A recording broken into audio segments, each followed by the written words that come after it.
kulanti wanaagsan daawadayaal kusoo dhawaada wararkii ugu dambeeyay Soomaaliya qodobada aad daawan doontaanna waxaa kamid ah faahfaahin dheeraad oo laga helayo qaraxyo waaweyn oo maanta ka dhacay magaalada Muqdisho ee caasimada Soomaaliya afayeenka ciidanka booliiska Soomaaliyeed oo faahfaahin ka bixiyay xogta qaraxyada ka dhacay isgoyska Zoobe ee magaalada Muqdisho iyadoo dablay hubaysan oo tiradooda aan la xaqiijinin ay gudaha u galeen maanta wasaaradda waxbarashada ee Soomaaliya dadka qaraxyada ka dhacay magaalada Muqdisho oo la xaqiijiyay inuu ku geeriyooday taliyihii ciidanka booliiska ee degmada Hodan iyo wariye Maxamed Ciise Koona oo kamid ahaa suxufiyiinta ka howlgasho magaalada Muqdisho qodobada iyo qaar kale oo faahfaahsan ayaa daawadayaal muuqaalkan ku daawan doontaan haddii aad nagu cusub tahay nagu soo biir oo channelkan subscribe saar si aad uga mid noqoto saaxiibada helo wararka aanu halkan soo gelino aynu ku bilownaa daawadayaal waxaa maanta qaraxyo waaweyn ay ka dhaceen magaalada Muqdisho gaar ahaan xarunta wasaaradda waxbarashada dawladda Soomaaliya oo ku taalo isgoyska Zoobe ee magaalada Muqdisho taasi oo weerar ku bilowday qaraxyo ay ku qaaday kooxda Al-Shabaab dablay hubaysan oo tiradooda aan la xaqiijinin ayaa sidoo kale gudaha u galay xarunta wasaaradda iyagoo halkaasi ay kula dagaalameen ciidanka dawladda federaalka ee Soomaaliya weerarada qaraxyada ayaa waxaa ku dhintay dad tiro badan oo weli aan si rasmi ah loo xaqiijinin tiradooda iyadoo dhaawacyadana sidoo kale la geeyay isbitaalada magaalada Muqdisho wararka ayaa tilmaamaya in qaraxa labaad uu ku dhintay taliyihii booliiska ee degmada Hodan Xuseen Cadceed kaasi oo dhowaan laga soo bedelay degmada Wardhiigley waxaana sidoo kale ku dhintay qaar kamid ah ilaaladiisa ilaa iyo hadda waxaa la xaqiijiyay inay dhinteen wariye Maxamed Ciise Koona oo kamid ahaa suxufiyiinta ka howlgasho magaalada Muqdisho kana mid ahaa suxufiyiinta ugu caansan caasimadda sidoo kale wariye Cabdilqaadir Okey oo ka tirsanaa VOA ayaa ku dhaawacmay qaraxaasi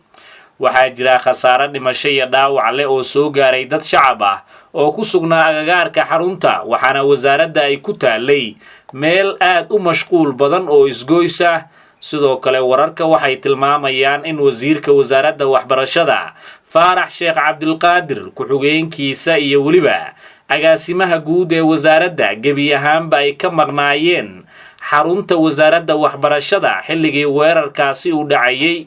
ciidamo badan oo ka tirsan dawladda ayaa gaaray xarunta weerarka uu ka dhacay waxaana weli sidoo kale halkaasi ka soconaya gurmad iyo dad halkaasi marayay xilliga qaraxa u dhacayay oo la baadi goobayo sidoo kale isbitaalada magaalada Muqdisho ayaa waxaa la geeyay dadkii ku dhaawacmay qaraxyadaasi ka dhacay isgoyska Zoobe ee magaalada Muqdisho dadka dhaawacyadooda halkaasi la geeyay ayaa waxaa kamid ah dad shacab ah oo halkaasi iyaguna marayay xilliga qaraxa u dhacayay iyo waliba dad uu saameeyay qaraxii labaad ee halkaasi ka dhacay qaraxii koowaad markii halkaasi uu ka dhacay ayaa dadkii tagay intooda badan waxaa la xaqiijiyay in ay ku dhaawacmeen qaraxii labaad iyadoo qaarkoodna ay ku geeriyoodeen oo uu ka mid yahay taliyihii ciidanka booliiska ee degmada Hodan kaasi oo dhowaan xilkaasi lagu wareejiyay afayeenka ciidanka booliiska Doodishe ayaa sheegay in weli uu soconayo tirakoobka qasaaraha ka dhashay qaraxyadii ka dhacay Muqdisho isla mar ahaantaasina wasaaradda ay gadaal dambe kala soo wadaagi doonaan wixii macluumaad ay hayaan sidoo kale afayeenka ayaa sheegay inay ka mid yihiin dadka dhibaatada ay soo gaartay hooyooyin iyadoo oo warbaahinada ay ka muuqanayeen xilliyadii la soo dhaafay muuqaal laga soo duubay gabar yar oo hooyadeeda qarax ay ku geeriyootay iyadoo ciidamada Haramcad ay soo duubeen muuqaalkaasi si eheladeeda loo gaarsiiyo maadaama hooyadii dhashay qaraxaasi ay maanta ku geeriyootay inna lillahi wa inna ilayhi raaji'uun maanta 29 bishii Oktoobar 2022 abaara 8 saac iyo 10 duhurnimo ayay qawaarijta naflacaariga ah ee argagixisada waxay maanta qaraxyo ee la beegsadeen dad shacab ahaa dadkaas oo isugu jira caruur haween iyo dad waayeel ah argagixisada arxanka darin waxay laayeen hooyooyin kuwaas oo nafta ka baxday iyagoo caruurtooda dusha ku haysta waxaa jira hooyooyin kale oo ay dileen ay isku kor dileen iyaga iyo caruurtooda oo muujinaysa taas oo muujinaysa dhaqanka xun ee khawaarijta naflacaariga ah ay leeyihiin qaraxyada oo ahaa laba qarax waxay la beegsadeen isgoyska Soobe iyo agagaarka wasaaradda waxbarashada halkaas oo ah meeshii 5 sano ka hor ay saasoo kaleeto dad maati aan waxba galabsan ee argagixisada ku laysay weerarka oo ay la boogsadeen goob waxbarasho ayaa ujeedkoodu ahaa inay ku laayaan ardo iyo dad kale ee Soomaaliyeed ee waxba ka galabsanin argagixisada laakiin ciidanka qaranka ee geesiyaasha ah oo ka fiijignaa dhagarta argagixisada ayaa qasaarihii inta uga hortagay sidaana ku yareeyay in qasaaruhu uusan gaarin goobtii argagixisada bartilmaameedka u ahaa ujeedadii rabaanba kala haadeen waxaa wali socda tirikoobka dadkii goobta wax ka soo gaareen oo isugu jira dadka dhimashada ah iyo dhaawaca ah oo dhammaantood aan idinla soo wadaagi doono faahfaahintooda rasmiga ah walow hadda uu jiro tirikoobkii oo lagu wado dadkii meesha wax ka soo gaareen dowladda Soomaaliya iyo saaxiibadeed waxay u taagan yihiin badbaadinta ilaalinta shacabka Soomaaliyeed iyo ummadda Soomaaliyeed halka cadawga Soomaaliyeed ee khawaarijta naflacaariga ahina oo sidoo kale doonayo inuu baabi'iyo ummad Soomaaliyeed oo waxba ka galabsanin وماتسنتين qaraxa maanta ka dhacay magaalada Muqdisho ayaa ku soo beegmaya iyadoo caasimadda Soomaaliya lagu soo gabagabeeyay shirkii u dhaxeeyay wasaaradaha diinta iyo awqaafta ee xukuumadda federaalka iyo kuwa dawlad goboleedyada shirkaasi ayaa waxaa ka qayb galay madaxda dawlad goboleedyada iyo dawladda federaalka oo uu horkacayay madaxweynaha Soomaaliya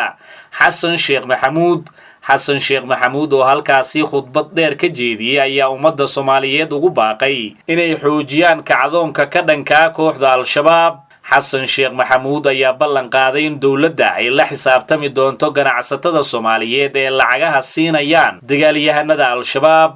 waxa uu dambi ku sheegay in kooxdaasi lacagaha zakawaadka ay ku sheegaan la siiyo iyadoo uu ku booriyay ganacsatada inay kala qayb qaataan dawladda xayiraadda dhinaca dhaqaalaha ee kooxdaasi ay saartay culimadii inay dhahdo ayadoo u midaysan arrintaas waa maxay war lacagta aad shabaab siinayso ee dadka qaarkiis ay ku cudur daarayaan aniga waa cabsaday waa la idilayaa qofku waxaa la rabaa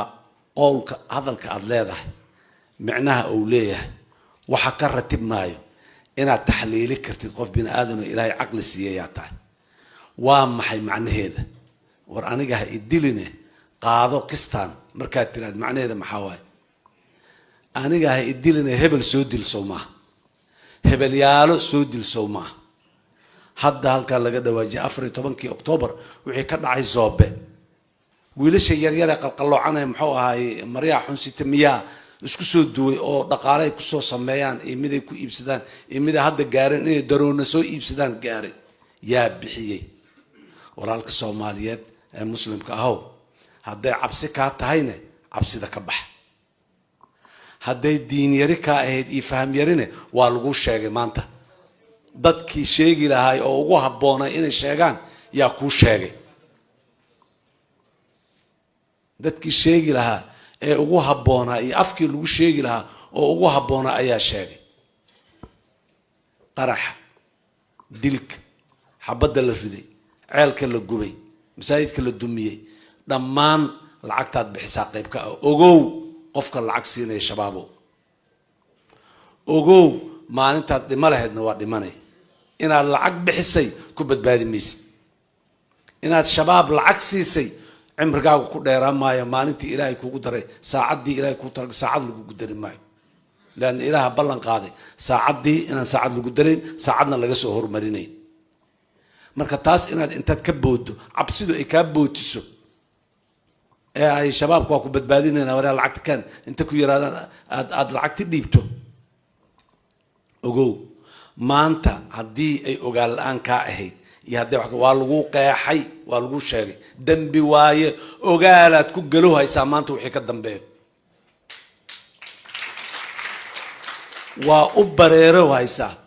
ganacsatada Soomaaliyeed dadka Soomaaliyeed waxaan leenahay maanta waa la idin cadeeyay diinta islaamka shariicada waxa ay ka qabto lacagta dadkaas la siinayo war waa diin xiirayaal waa maqlis waa goorma khayr Allah siiya ragii inay nool yihiin maanta ay ka hadlaan wax weyn waay waxa soo haray dadka meesha jira waa wiilasheeni waa kuwii qaraabada nala ahaa waa kuwii naga dhashay isma diidan maxaan isku diidanahay fikirkaas bas isku diidanahay wax kale isku diid dalkaanay wax kale yihiin ummadaanay ka mid yihiin waalidka iyo walaal iyo maxaan ku yiraahdaa sheekhood iyo halkan jooga waxaan isku diidanahay waa fikirkaas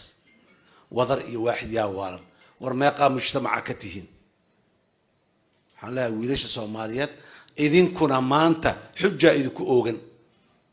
waa la idin sheegay waana la idin cadeeyay waxa aad ku jirtaan waxa ay yihiin ogaalaad ugu jirtaan maanta ka bacdi dambi ilaahay laga galan waxa ugu xun midka ogaal loo galo guud ahaan daawadayaal intaas ayaanu ku soo gabagabeynaynaa muuqaalkan aad ku daawanayseen wararkii ugu dambeeyay Soomaaliya iyo caalamka